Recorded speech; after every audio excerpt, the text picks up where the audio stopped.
G'day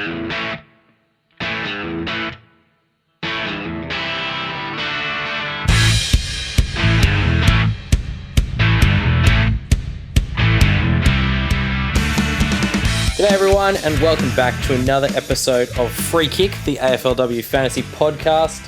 I'm your host, Will, and today we are talking the Fremantle Dockers with Liam. Liam, how's it going?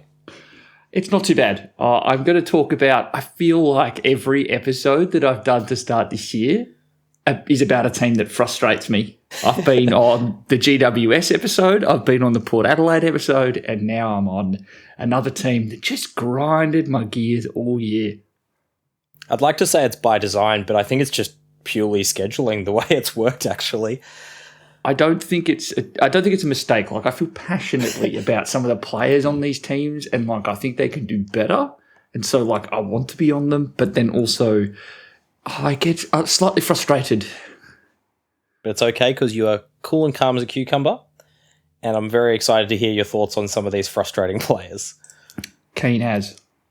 All right, so Fremantle last year fell off a bit. Liam, do you want to give us a bit of a history or how they went last year? Yeah, so in terms of their record, they finished with 4 wins and 6 losses. They finished 13th on the ladder, which is definitely a step down on where they'd been the last few years. They failed to make finals and never really stood in with much of a chance by the end of it, sadly. In terms of the kind of work that they did around the ground, this was an extremely low mark team. They were a bottom third team for marks around the ground. They also were a relatively low handball team. Also not particularly many kicks either. So they were a relatively low possessions, low marks. Yeah, and they didn't also do much of anything, really. They also couldn't kick many goals either. So they really did struggle in their forward line. They struggled moving the ball with much efficiency. They really did make me want to tear my hair out sometimes with how they sought to move the ball. But one thing you can't say is they didn't lack for pressure and tackling. That's where they really did dominate other sides last year. Yeah, absolutely. And we'll get to that tackling side of things shortly because there's a major out that a lot of people will be across, but some of them might be a little shocks. But we'll start with the ends. Who's come into the club? Yeah, so most notably, we've got 3 relatively well-known quantities coming in. So Ash McCarthy has been traded from the other side of town, moved across from West Coast. Gabby Newton has been traded from the Western Bulldogs, the defender slash midfielder slash forward. And then slash ruck, throw it in there. Then you've also got Ash Brazel, who was a netballer and then a defender and a midfielder at Collingwood. And finished her career as a forward at Collingwood as well. So she's another one that's played all across the ground. So it seems like versatility seems to be a bit of a factor in the ins. Which is definitely frustrating because I always felt like no one could nail down a role at Fremantle. And then in terms of their outs, predominantly the outs are actually from players who will just miss this season. So Ange Stannett did her ACL in the preseason, meaning she'll miss the year. And then Kiara Bowers is pregnant and she'll also miss the season. So that is the 2 leading tacklers for Fremantle last year and 2 extremely high-scoring players. So that's the 2 highest scorers from Fremantle last year who are now gone. Now, for Ange Stannett, that's a bit of it's a bit of a sad moment, but she was a defender last year and therefore really relevant, but may have struggled to stay relevant this year as a midfielder. But Kiara Bowers, it's almost a case of I'm being saved from myself. I can't bring her in. Ipso facto, she can't derail my season as she did 2 years ago and nearly did last year. Yes, so I think a lot of the players who played last year will remember all of the hassle of the late withdrawal of Kiara Bowers in the first round, and that probably derailed a lot of people's AFLW fantasy careers before they even started, unfortunately. But arguably the greatest fantasy player in AFLW history out for this season. It leaves a massive, massive gap in that midfield. And Ange Stannett, as you said as well, has been named captain, which is interesting. An interesting choice for a player who's been going to be out for the rest of the season, but clearly they rate her leadership very, very highly. So it's going to be interesting to see how that unfolds at Fremantle. As you've said, Liam, it's a bit of an unknown, and it remains a bit of an unknown. Yeah, their midfield is going to feature heavily in the discussion that we're going to have for the rest of this episode. One other thing I just wanted to note is that 3 part-time rucks that were on the list from last season are no longer there. So Roxy Rue, who was a ruck forward utility, has gone across to West Coast in the Ash McCarthy trade. And then Emily Feidler and Sarah Wheelstra were 2 of the 4 rucks that were actually still on the list last year. So at the moment, it's just Mimstrom and Ariane Hetherington. So that's another thing to just note because that'll come up in conversation later. Yeah, absolutely. And that conversation, we've got a fantastic interview to come, but unfortunately, much like our Hawthorn episode, we've had to put that at the end because we, due to scheduling, have only been able to record that just before this episode has come out. So stick around for that one. It's going to be a super exciting one with Megan Kauffman, a very interesting player in terms of fantasy that we'll get to in a bit. But let's jump into the top 5 players that are fantasy relevant. And Liam, I think there's a couple here that are very interesting ones to start. Yeah, I'll start off with probably the only one of 2 players at Fremantle that I could say are a shot of being a top 6, top 5 premium this season. And this is Emma O'Driscoll. So she was a top 10 averaging defender last year, and she'll come into the season priced at 66, which is nothing to roll your eyes at. But I think what we did like is there were a number of times last season where she showed that she's got a ceiling above 80. She had a game of 110 against North, and in the back half of the year, she averaged just a hair over 70 points per game. Now, I don't know if that necessarily presents an astronomical degree of value, but I do think that she is by far and away the most important back half player for Fremantle, and I don't think it's particularly close. I think that the only other players, like there's a case to be made that Sarah Verrier is somewhat important as a defender, but again, she's got versatility. And then one player that I'll keep my eyes on is Maddie Scanlon, who will be coming into her 3rd season this year and was their main kicking taker. But Emma O'Driscoll is an elite intercept mark. She made the All-Australian team for the first time last year. And I also think that she was by far and away their most looked-for player when transitioning the ball out of defence, as much as sometimes she's not got the world's prettiest kicking action. It's still very effective. So I think if you're looking for a player that I'm pretty confident will do well this year, I think Emma O'Driscoll's pretty comfortably up there. Yeah, I think one of the key things for Emma O'Driscoll is that across the 10 rounds last year, only dropped below a score of 58 twice. So while there's only one sort of big ceiling score in that 109 against North, very, very consistent. And consistency is so important in AFLW fantasy, especially from your backs. Yeah, 100%. I didn't have her in my side at any point last year, but it was also a player that I was like, oh, you know what, like if I do need to look for that consistent option towards the back end, she's right high on my list of I'm pretty sure I'm going to get that 65 to 70 score. So it's not a particularly, name up in lights first option for most relevant, but I think that's because there's an element of de-risk in putting this name up so high. Yeah, I agree. You're talking about de-risking with Emma O'Driscoll. We're going to move to your number 2, who has always been a player that's fantasy relevant, but the risk here is a fair bit more than with Emma O'Driscoll. I think it's in the time that you've taken to do that interview, she's popped her shoulder out twice and put it back in. It's Gabby O'Sullivan now. She is just a tantalising option every year. So the first season we played AFLW Fantasy, she was a 75-plus averaging player. She was a forward. She was a number 1 forward that year. Just an incredible fantasy player, and was playing as a full-time midfielder, tackles really well, is a real in and under option. Now, got pushed out a couple of times in games, but that's because she probably plays a little bit too much like Kiara Bowers at times. Now, in the last 2 years, she's been spending more time off the half-forward line and also been hampered by injury. Last year was no exception. Looked great round 1, was a full-time midfielder, scored a 79, I think. comes in next round, pops her shoulder out for a 1, and then that relegates her to some time on the sideline, and she didn't really see much time in the midfield after then. So she's going to be priced at 39 this year. Now, it's a relatively rare set of parameters, or a relatively rare option in the forward line to have someone we know who can score above 75 in a team that is quite obviously missing midfielders, that we get an option priced so cheaply.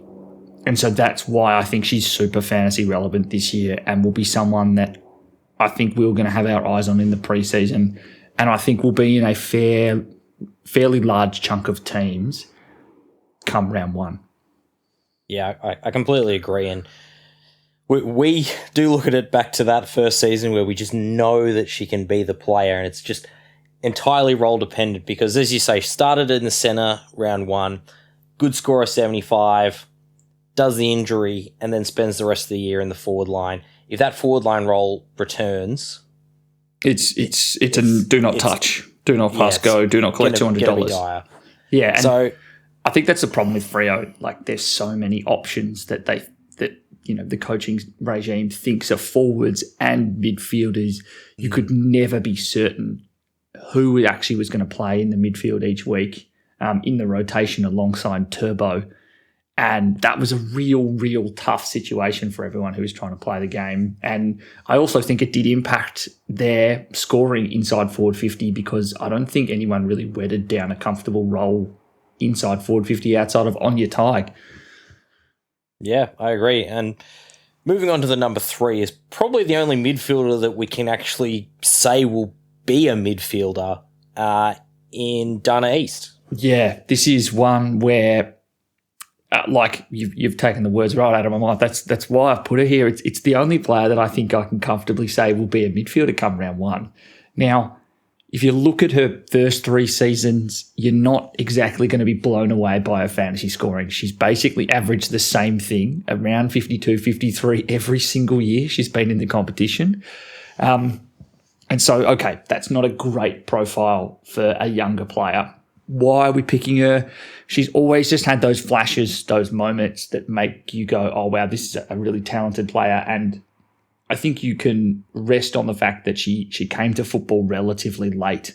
It wasn't a big player of AFL before transitioning, like switching across kind of a couple of years, 3 years before being drafted. She's the only player, midfielder, left at Fremantle this year who averaged more than 50 CBAs, 50% CBAs last year. I think that it's very much one that she sits in a price bracket that's really tough to fill, basically on any line. Maybe there's a couple of forwards priced at this area that you could pick, like she's priced similarly to Hannah Ewings based on what they've averaged. But I think if you're looking to fill that M4 spot, she could be a real option. And maybe she's not an option round 1 to start off, but she's an option to bring in if you do see a role that allows her to use her natural athleticism and skill and classiness over the ball to the point where I think you could pick her. It's one of those ones where, like, I'm having to bet on progression, like natural progression, as a large portion of my analysis as to why you should pick her, which I don't love doing, but I think there's something there. There's just a few too many flashes, few too many moments where I go, oh, this could be a real player. So she's ranked highly. She won't be in my team most likely to start round 1, but she'll be high on the list of players that I'm keeping tabs on who could potentially break out into that kind of 80 averaging midfielder level, particularly all the points that have left that midfield group.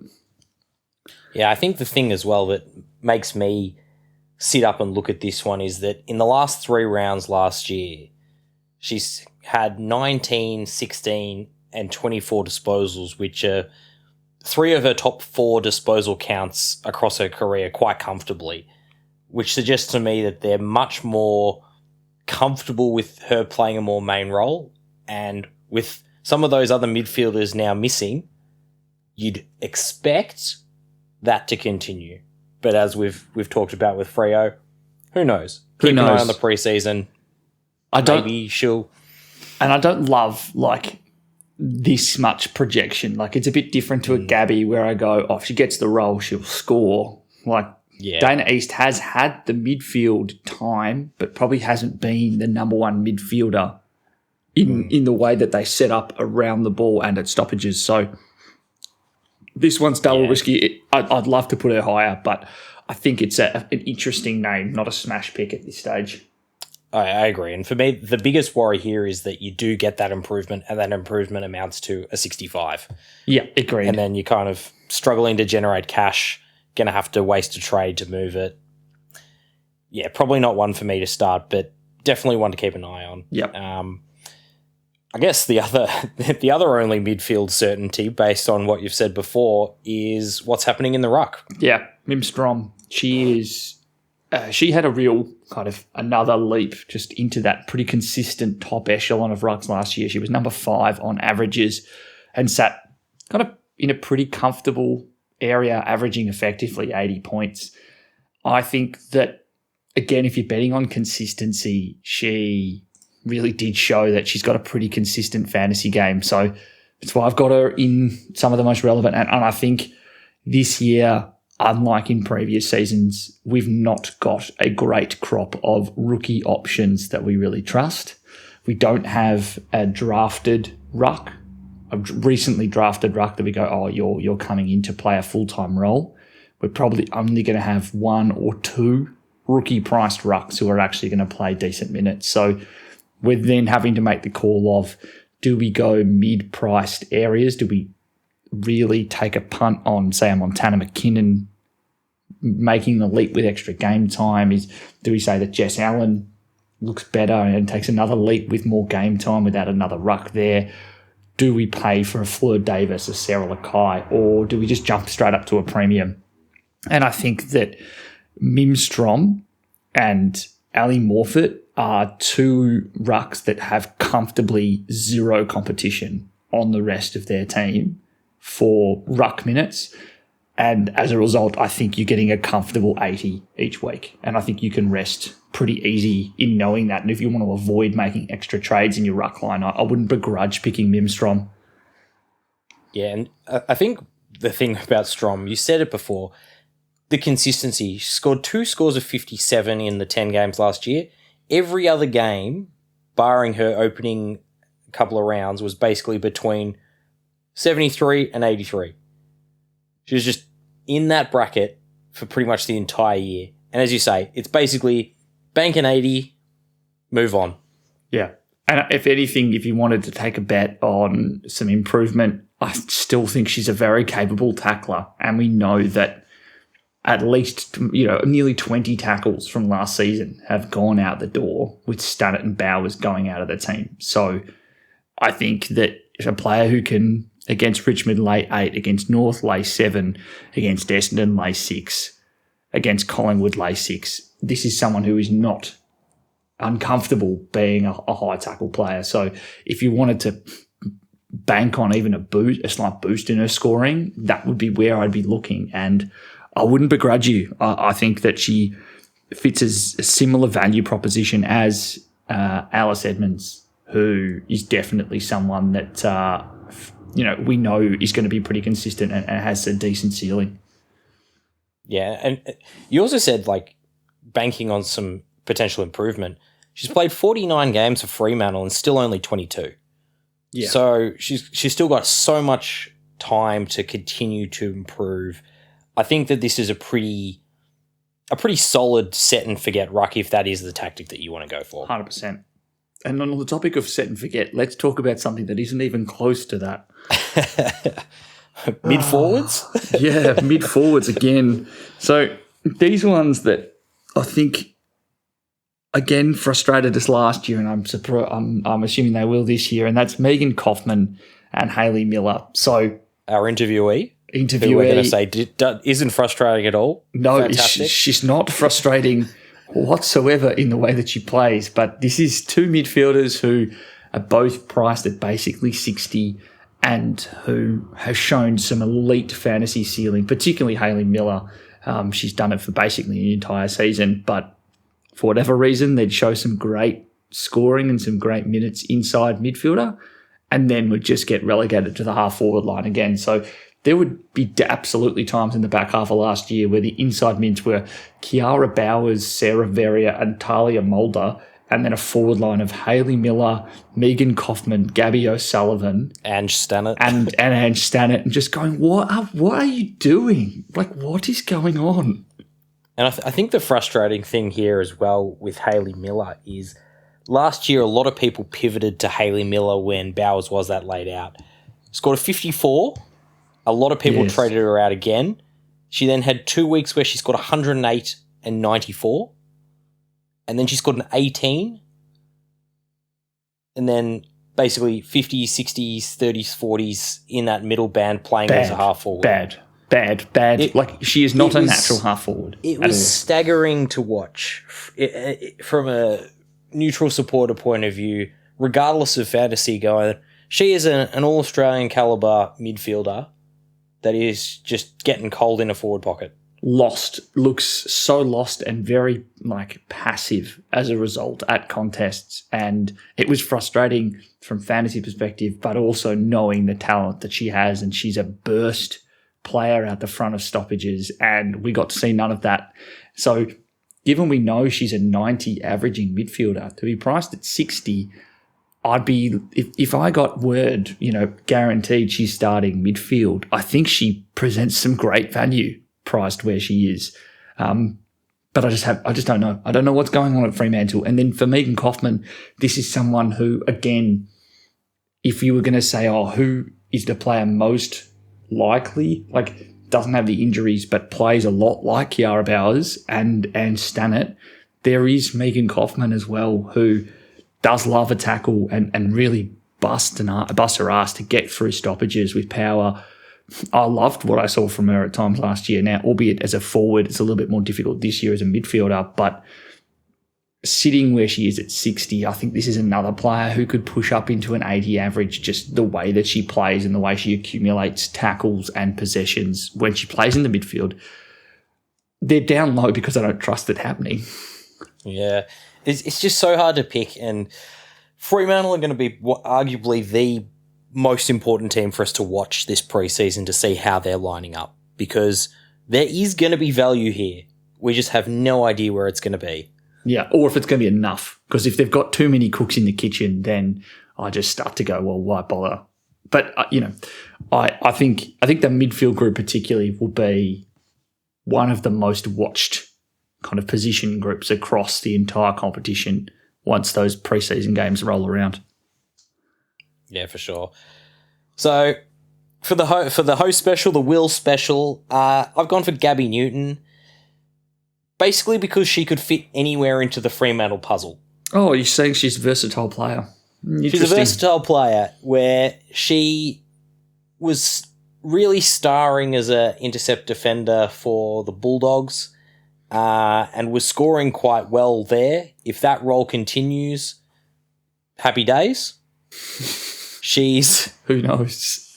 She could end up being a key forward alongside Anya Tai, who is probably a very good option in herself because she's one of the few forwards that we know is going to actually have a role, though may end up as a backup ruck depending on injuries.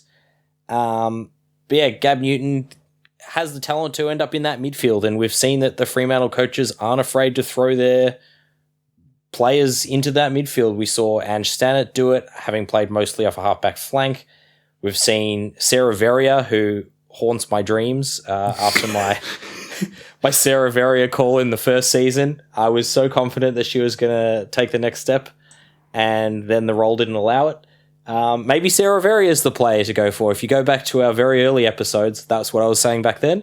Maybe I should say it now. And she had two games. She had 2 games with CBAs last year, and those were her 2 highest scoring games. So it's not beyond the realms of possibility. I won't be touching it this year, but I can see why you might.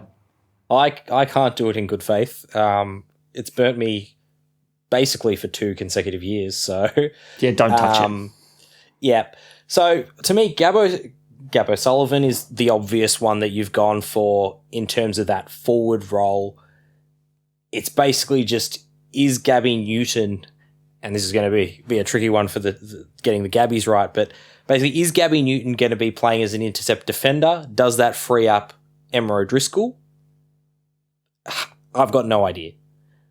But Gabby Newton is too talented a player not to consider, even though she probably doesn't present a huge amount of value. I do think she is a player that can boost her average by maybe 5-10 points quite easily, role depending, and I guess we'll see what that is, because much like pretty much every player we've talked about here, I've honestly got no clue what's going to happen there. Yeah, I think that's the reason why she wasn't in my top 5, albeit under some consideration. I think she probably just scored a little bit too well last year as a defender on a team that really, really sucked. And so sat at, a top 10 defender average coming into this year makes it hard to find that extra value. And I don't know if she'll get that as a forward, because as we saw last year, Fremantle really did struggle when it came to scoring. Exactly. And she's basically just very similar to Emma O'Driscoll in that sense. Played a very similar role for the Bulldogs, slightly lower scoring. So Emma O'Driscoll's clearly the safer option as the defender there. I guess we'll leave it there for Freo. Probably the key takeaway is that we've got very little idea about Freo, so watch the preseason. But we have given their best 21 a go. That'll be up on our socials for those who follow us. If not, go follow us on Instagram and Twitter at FreeKickWPod. I've been Will. And you've had me, Liam. And now we have a very exciting interview that Mel conducted with Megan Kauffman. Hopefully that will clear a few things up, because we didn't have that information. So you've now got some very exciting stuff coming. Keep listening. We'll catch you next time. See ya. So today, as part of Free Kick's Fremantle team review, we're very fortunate to be able to interview Megan Kauffman. Megan, how's it going? Yeah, good. Thanks for having me. Excited to be here. Thank you. So how's the official preseason been this last month? Yeah, it's been really good. Really cracked in. It's great having Lisa Webb for a second year and being able to work on our game plan for another year and really build on it. It's exciting to have some new faces as well, and seeing them out on the track. So, tracking really well. Awesome. So you mentioned the consistency of having Lisa Webb, but we noticed there's also been a change in the leadership recently with Ange Stannett taking up the captaincy. Obviously, it's a massive loss for the club and for everyone that enjoys watching Freo that Ange has done her ACL. It's so devastating. But how has it been having the new leadership, but also having a captain from the sidelines? Yeah, I mean, obviously Ange is such a valuable person at our club. And I mean, that goes to show with her having the captaincy. It's something that, we're really excited about, and having her impact. And we know the impact that she can have regardless if she's out on the field or not.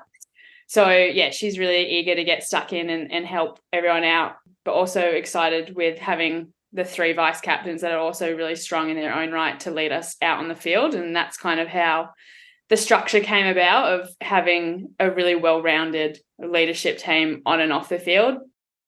It kind of goes into a lot of things that we value as a club, of not just the things that we do out on the field, but also the culture that we have off the field as well. So, it's exciting. It's a change, but it's something that the players have really embraced. Yeah, I love it. So in terms of you, last season we saw you run through the midfield a bit, but we also saw you spend some more time forward, including round 8 against Melbourne, where you kicked 3 goals, which was huge. Yeah. Where are you looking to spend more time this season? Yeah, a little bit of a mix again. I'll probably be running through the mid and the forward lines again this season. Hopefully a few more minutes through the midfield, obviously with some players out, Ange and Turbo. There's some new opportunities for players, not just myself, but to have a real crack in the midfield and make a real impact. So nothing too different from last year, but hopefully get a few more minutes through there. Yeah, obviously Turbo going out first with her pregnancy announcement, very exciting. But Freo's had a pretty Turbo dominant midfield for its entire existence. Only a few games last season, really, where we saw her out, and then Ange Stannett with her ACL. So that leaves some pretty big gaps in the midfield, like you said. Who else can we expect to see running through there as well as you? Like who else does it open opportunities up for? Yeah, so yeah, a lot of opportunities I think for our younger players, like Eastie, Dana East. We've got some new faces like Ash McCarthy from the Eagles that will probably likely running through there. But yeah, I think a lot of Haley, a lot of the kind of real bulk of the midfield as well, not really changing. Gabby O'Sullivan running through. I think there'll be a lot of options and a lot of opportunities, like I said, for players to really showcase their strengths and their talents, regardless of the line that they're playing in. I think, you know, we're really strong on, we're not a one-woman show. We had some games last year where Turbo wasn't playing and we played really well and won those games. So we've showcased our talent and our strength across the board. So, yeah, it's obviously a change, but I think players are really excited and embracing the change and the opportunity. One of the younger mids that I was kind of excited about was Talia Mulder. Yeah, TJ, yep. Is she someone else we might see training? Yeah, definitely. She's been training really well through the preseason. So excited to see her really build and get a good run through there as well. Awesome. Okay, so then some of the players you just listed, Hayley Miller and Gabby O'Sullivan, were players that we have often also seen in the forward line. When I think about Freo's forwards, Anya Tai, just absolutely dominant. Love watching her up there. Such a great kick. And then you've also brought in Ash Brazil this season. Are there any kind of dedicated players that'll be sticking to the forward line, or is it more a bit of a rotation across everyone between forward and mid? Yeah, a bit of a rotation across a few players. Obviously, Anya Tai as some key forwards. We've got some smaller forwards that are also kind of bringing that versatility to our forward line as well. But like I said, yeah, we really like having players that can play through multiple lines. You never know what happens in games. And Gabby Newton as well, training through the forward and different lines as well. So having, versatility across all lines is, I think, a strength of ours and something that, as well as players, it really helps in our development. Yeah, definitely. I feel like when I was looking at some of the club lists, Freo's got the most versatility, or one of the most versatilities in terms of like flexibility for players to run through everywhere, which is great from a watching perspective, not so great from a fantasy perspective. So it makes it very interesting for me. Make it complicated. And Gab Newton, who you just mentioned, new joiner to Freo as well this year. We saw her play a bit more of intercept defender role last year, but we know that she can play forward. So is she kind of training across both, or has she put in a preference to play one more than the other? I'm not sure about her preference, but I think, again, like having some versatility through there, being able to provide some added forward, I guess, weaponry, if you will, but as well as I know that she's played some time inside in the middle as well. So again, she's a very versatile, very talented player, obviously. So yeah, it's exciting to have her on board and see the impact that she can make. Yeah, nice. Awesome.